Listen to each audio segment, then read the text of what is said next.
pay the rent. Pay the rent. Now, I'm a big fan of this. It's also because I'm a private lawyer, quite honestly. I mean, the reason why people come to me, it's not because they can't pay the rent. It's because they can pay the rent, because the apartment is so affordable that, that's why the landlord wants it. He wants to spend thousands of dollars in legal fees to get my client's apartment. My client's apartment is affordable.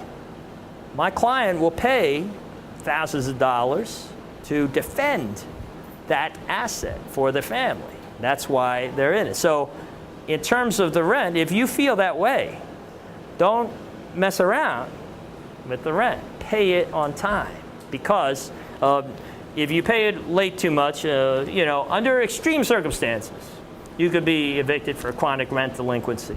And in there, see, sometimes people get immune because what happens is they fell behind in the rent, and all that happened was 2 months later, they get into housing court and they pay the rent, and then the case is over, and they figure, oh, that's cool.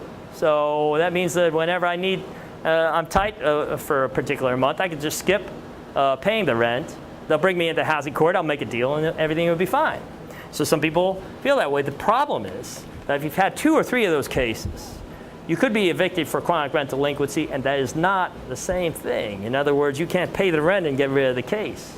The landlord will take the apartment back. I hate those cases,